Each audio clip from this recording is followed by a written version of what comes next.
안녕하세요. 한방 재활의학과 전문의이자 한의학 박사 디스코 한의원 은영주 원장입니다. 오늘 말씀드릴 환자분은 이제 경추 척수증 환자분이셨습니다. 상하지 팔다리 불안전 마비가 있으셨는데 상지 쪽이 심하셨고요. 환자분은 이제 목 디스크가 파열돼서 그 파열된 디스크가 척수를 압박하면서 생긴 증상이셨습니다. 이 환자분은 수술을 강력히 권유받으셨던 분이셨습니다. 근데 이제 환자분이 수술을 거부하고 자연 회복을 기다리다가 수개월 동안 이제 보존적인 치료를 받고 지내셨지만 안타깝게도 이제 호전이 이 되지 않아서 저희 한의원에 내원하셨던 분이셨습니다.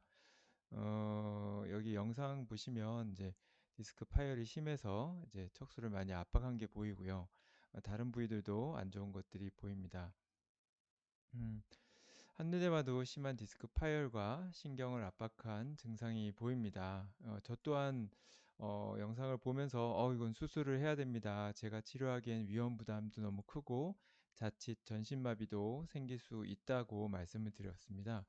현재 증상보다 더 심해질 수도 있고 경미한 자동차 접촉 사고조차도 이제 전신마비를 만들 수 있다고 그럴 수 있다는 말씀을 드리고 수술을 꼭 해야 된다고 말씀을 드렸습니다.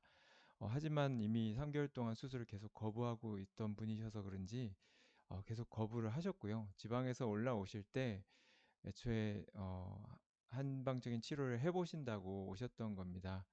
과거에 좀 이제 신경계통에 좀 큰 병을 앓으셔서 이제 수술에 대한 공포도 크고 그 과거 앓았던 병 때문에 이제 후유증도 있으셔서 또 이제 주변에서 디스크 수술하고 좀 안 좋은 경우를 본 적이 있으셔서 그런지 수술에 대한 거부감이 너무 컸고요.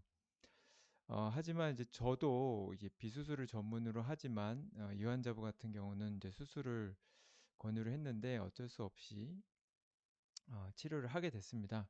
이분을 제가 수술 강력히 권유했던 거는 이제 디스크가 MRI상으로도 많이 파열되고 척수 압박을 한 영상도 있었고 팔도 마비가 돼서 수저질도 잘 하지 못하셨고 가슴 밑으로는 감각도 둔하고 발바닥 감각도 저하된 전형적인 수술이 필요한 척수증이셨던 겁니다. 하지만 너무 강력하셔서 우선 조금이라도 악화가 되거나 그러면 수술을 반드시 하시도록 하고 척수증 개선과 이제 목 디스크 다행히 목 디스크는 좀 흡수가 가능한 형태의 이제 디스크였습니다. 이런 형태는 흡수가 비교적 잘 되기 때문에 한번 이 점에 기대를 걸고 한번 치료를 해보기로 했습니다. 또 환자분은 과거에 이제 중풍도 앓으셔서 혈전용해제를 복용하고 계셨는데 그래서 이제 한약 중에서도 이제 항응열 효과가 있는 약제들은 조금 이제 조심해서 사용했습니다. 그래서 디스크를 흡수하고 신경 기능을 이제 다시 회복해주는 한약을 처방하면서 이분은 이제 완전 손상은 아니고 불완전 손상이셨기 때문에 병만 진행이 안 되면 회복될 가능성은 좀 많이 높았습니다. 아까 말씀드렸듯이 디스크 파열된 것도 흡수가 잘 될 유형이어서 디스크를 흡수하고 신경 기능을 회복하는 한약과 함께 염증과 스트레스를 개선할 수 있는 약도 같이 넣었고요.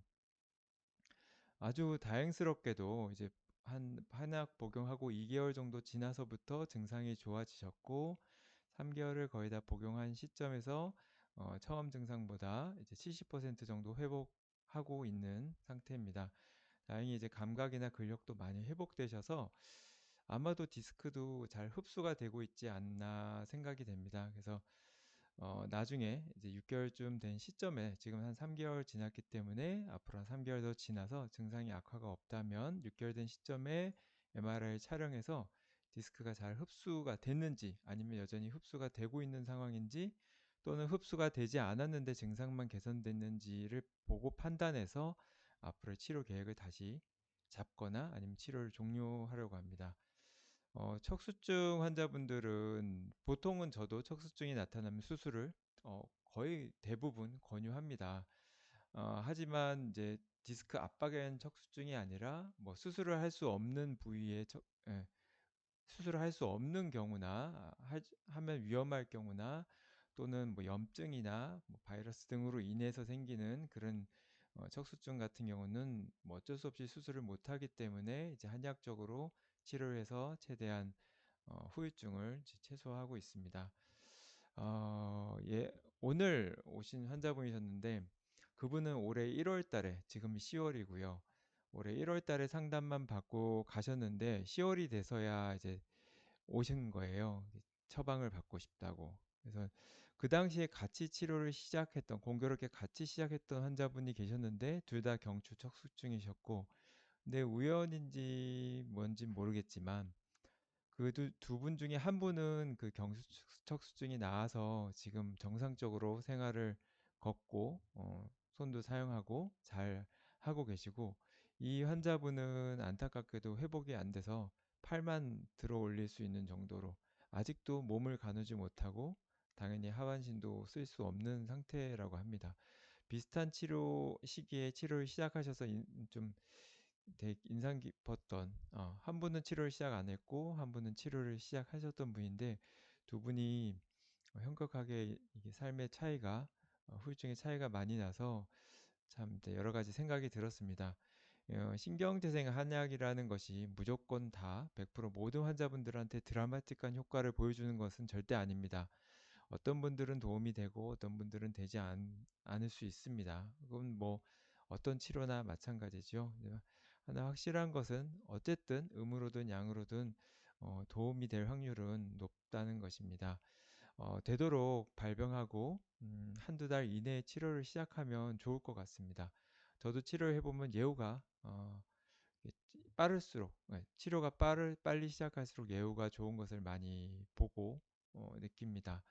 그래서 어차피 한약을 복용하고 한방치료를 병행하실 것이면 좀 빨리 시작하셨으면 좋겠고, 나중에 천천히 시작하지 하면 그때는 효과도 느리고 호전이 되더라도 굉장히 더디게 호전될 수 있으니까, 한의학적인 치료를 해보고 싶은 분들이라면 되도록 빨리 재활 치료를 시작할 때쯤이면 바로 시작을 하시면 좋겠습니다. 보통 한두 달 이내에 재활 치료를 시작하죠. 요즘은 뭐 갈수록 이제 한방적인 치료를 병행하는 곳도 많이 늘고 있고, 또 병원에서도 한의학적인 치료를 흔쾌히 이제 받도록 허락해 주시는 분들이 많아서 저로서도 참 다행스럽고 기쁘다고 생각이 됩니다. 하지만 아직까지 이제 한방적으로 마비를 치료하는 데 도움이 된다는 것이 많은 분들이 아직 모르고 계셔서 좀 되도록 많이 알리기 위해서 이렇게 말도 잘 못하고 그렇게 뭐 화려하게 유튜브를 꾸미진 못하지만 제가 할 수 있는 한 꾸준하게 이렇게 올리고 있습니다. 최근에는 한 달 정도 이래저래 바빠서 올리지 못했는데요. 시간이 되는 대로 좋은 케이스 있으면 이렇게 올리도록 하겠습니다. 지루한 얘기지만 들어주셔서 감사합니다. 지금까지 한방 재활학과 전문의이자 한의학 박사 디스코 한의원 은영주 원장이었습니다.